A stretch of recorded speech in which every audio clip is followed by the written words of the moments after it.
एक क्वेश्चन पूछूं?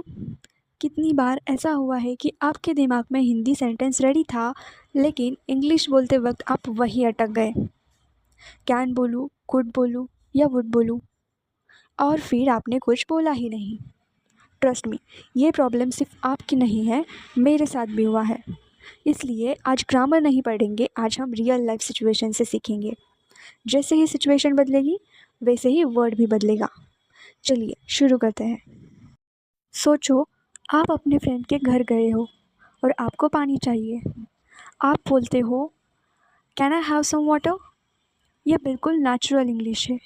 या फिर आप फ्रेंड से पूछते हो, कैन यू हेल्प मी? यहाँ कैन का यूज़ इसलिए हुआ क्योंकि आप नॉर्मल रिक्वेस्ट कर रहे हो।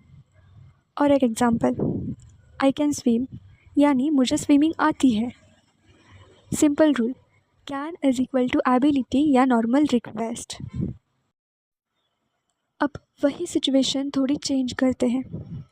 अब आप फ्रेंड से नहीं, अपने टीचर से बात कर रहे हो। अब क्या बोलोगे? Could you help me ma'am? Notice किया, बस एक वर्ड चेंज हुआ, कैन से कुड, और सेंटेंस ज़्यादा पोलाइट लगने लगा। एक और सिचुएशन सोचो, आप बचपन की बात कर रहे हो।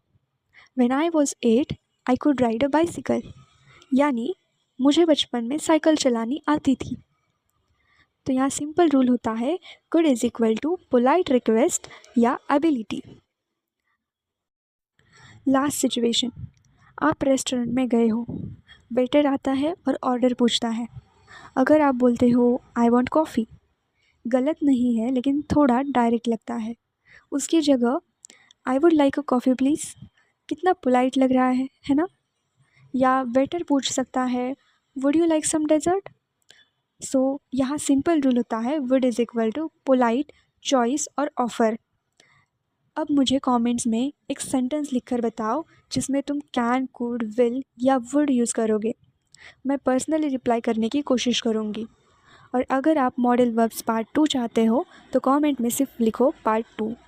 याद रखो, इंग्लिश रटने से नहीं, यूज़ करने से आती है। Don't just learn English, leave it.